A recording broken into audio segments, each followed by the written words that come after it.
The Three Teachings.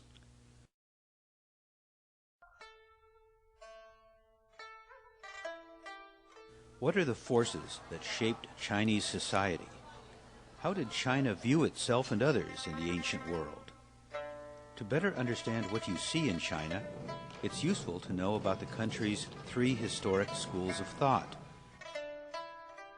Confucianism, Taoism, and Buddhism. These three teachings are the bedrock of China's ancient culture, and together explain much about what you'll see in that country. One way to remember the difference between these three teachings is that Confucianism is mainly concerned with political ideas and social harmony. Taoism is mainly concerned about the health of the human body, and Buddhism is primarily concerned about psychology and the nature of the mind. Although this oversimplifies these three philosophies, it does provide a good starting point. Each of these teachings also emphasized the opposite of its main focus. By this I mean that Confucianism promoted social harmony by teaching about self-cultivation. Taoism taught about health by emphasizing harmony with the natural environment. And Buddhism taught about mind by contrasting it with the material world of things and forms.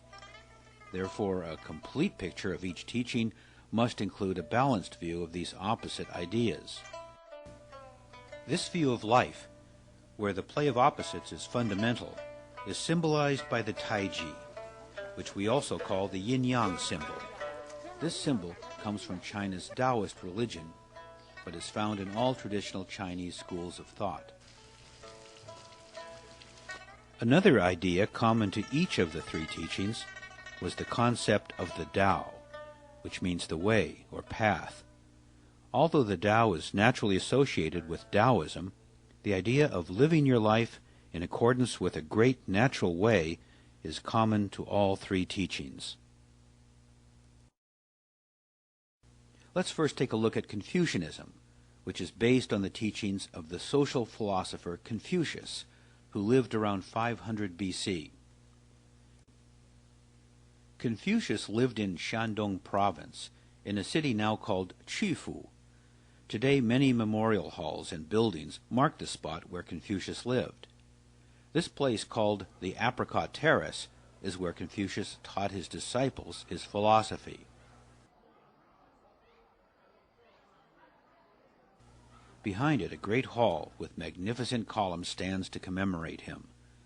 Tradition says that when the emperor would come to pay respects to Confucius's memory, the columns would be covered, so that the emperor would not see that they were superior to the ones at his own imperial palace. Inside the hall itself, the decor is fairly subdued.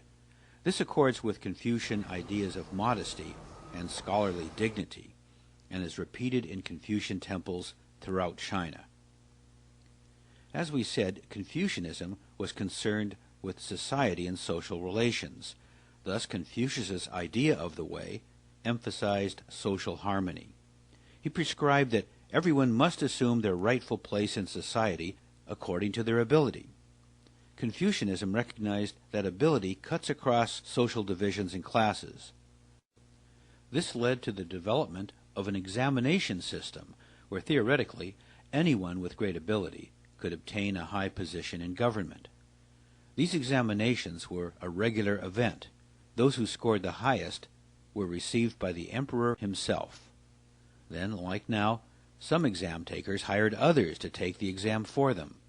This old drawing shows the punishment meted out to some of these cheaters.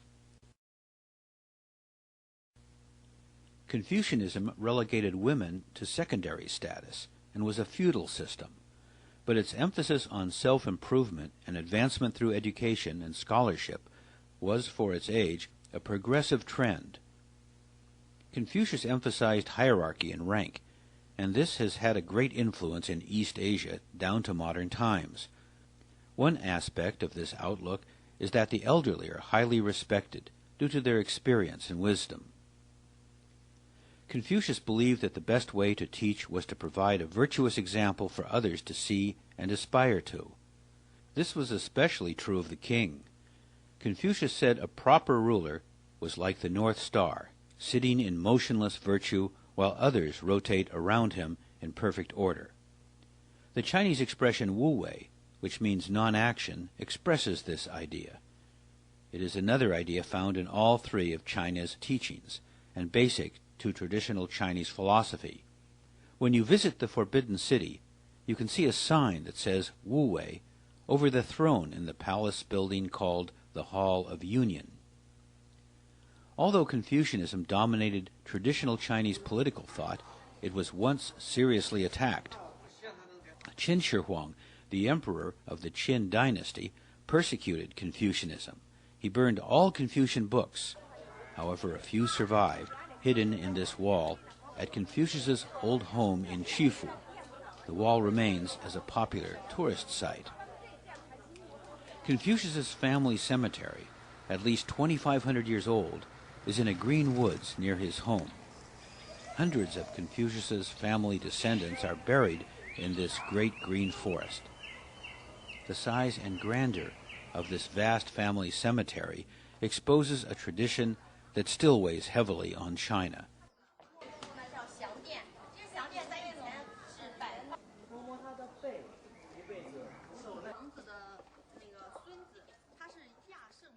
Confucius's own grave sits amidst the greenery, a potent symbol of 2,500 years of Chinese political tradition now buried. While Confucianism emphasized education and social relationships, Taoism, China's main native religion, emphasized health and harmony with the environment.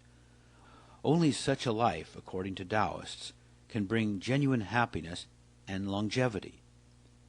The great way of nature, shown in Chinese shanshui or landscape paintings, is the natural course of life, and not living in harmony with nature was thought to be the cause of disease and misery. But while Taoism on one level was a nature-honoring philosophy, it was also a religion of many deities and supernatural beliefs. Taoists sought long life by eating and drinking special foods and potions. Taoist alchemists, searching for these tonics of immortality, sometimes made interesting and useful discoveries. Thus Taoism is closely connected with the development of traditional Chinese medicine. Lao Tzu, often regarded as the founder of Taoism, retired from the dusty world. He left his job and traveled west. Riding an ox, he crossed the country's border at a place called Hangu Pass. There, a border guard begged him to convey his wisdom before he departed. Tradition says Lao Tzu then wrote the Tao Te Ching, bequeathing it to the border guard and thus the world.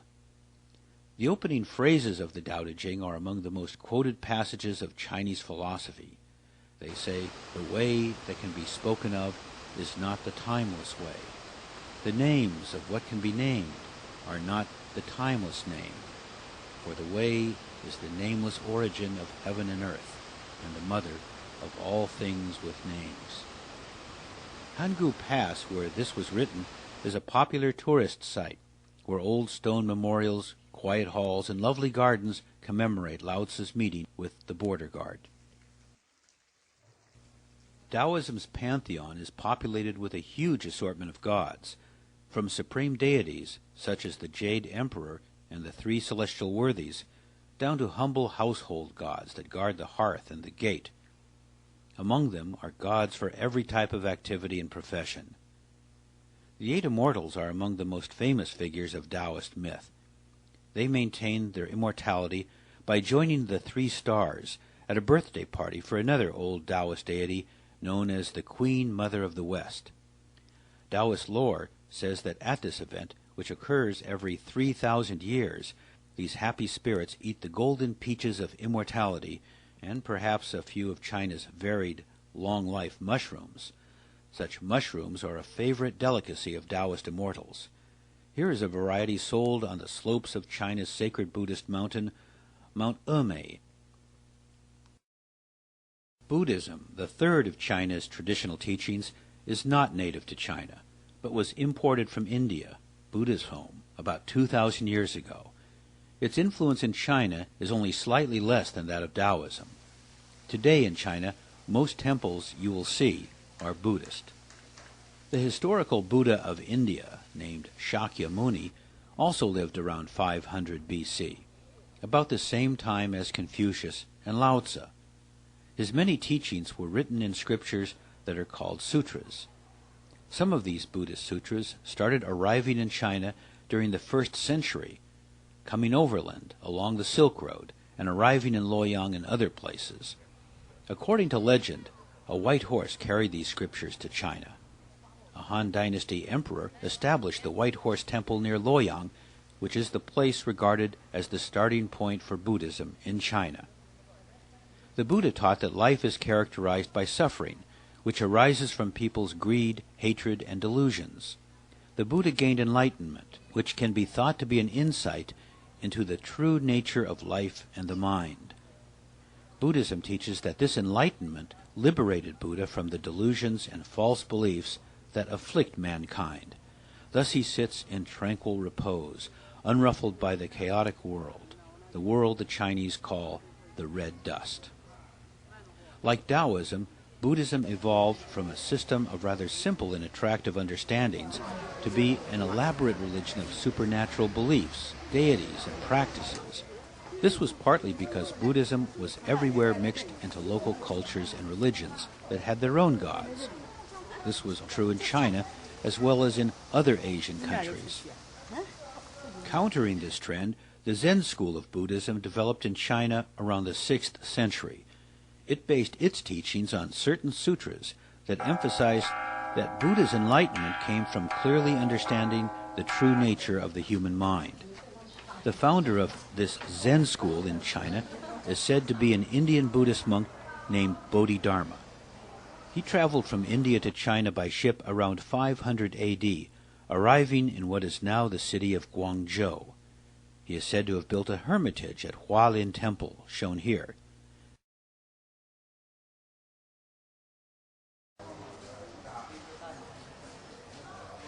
Nearby, his old well remains beside a market street. Bodhidharma's famous teaching was to point directly at the human mind, see its true nature, and instantly gain enlightenment and Buddhahood. An important aspect of Zen is meditation. For years following Bodhidharma, generations of Zen teachers spread throughout China and taught the teaching that mind is Buddha. A typical example of Zen teachings came from Master Huangbo, who said, "All the Buddhas and all beings are just one mind. There isn't anything else. This mind is beginningless and has never been subject to birth and death. It has no characteristics and has no shape or form. It is just what is always manifested. Just this mind is Buddha."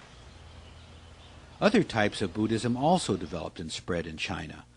Almost as prominent as Zen was the Pure Land school, a type of Buddhism that counsels its believers to attain salvation by chanting the name of Amida Buddha. According to this sect, Amida Buddha awaits his believers in a Western paradise or Western heaven, where those who chant his name will be reborn after their death. Statues of Amida Buddha are often seen standing in this pose, where he is shown greeting and welcoming his believers into his paradise. Another type of Buddhism, known as Tantric or Esoteric Buddhism, is the traditional religion of Tibet and Mongolia. Although Tibetan Buddhism includes a wide assortment of beliefs, gods, and practices, its fundamental teachings remain the same as those of the historical Buddha and of Zen Buddhism. Paintings of Buddhist gods surrounded by their devotees come from this Tantric tradition. The legendary founder of Tibetan Buddhism, Padmasambhava, is a common figure in Chinese gift stores and markets. Looking at the three traditional teachings of China today, what can we see? Confucianism continues to influence the Chinese family system, and to some degree, the traditional Chinese respect for authority and the aged. Confucian temples have reopened in recent years, following the tumult of the Cultural Revolution, but are now dedicated mainly to a soft-spoken support of study and old scholarly traditions. Taoism has also made a comeback. In Beijing and other cities, Taoist temples have reopened and are sites of Taoist worship. However, that religion has regained only a small part of its past prominence. Of the three teachings, Buddhism has experienced the biggest and most obvious resurgence. Up to 30 million Chinese now formally identify themselves as practicing Buddhists, and the number of persons who follow the religion in some less open way is much larger. Monasteries where young men can live and practice traditional Buddhist lifestyles are once again common in China. As Chinese society transforms its appearance into something ever more like those of Western countries, it is easy to forget the deep and ancient cultural currents below the surface of its modern cities and expanding economy. Like the West, China must find a proper balance between its new lifestyle and its traditional identity, one that honors its formative traditions but displays its new personality. In the future, China will grow not only as an economic power, but as a contributor to the world's cultural heritage. The three teachings of traditional China are a major part of this rich legacy.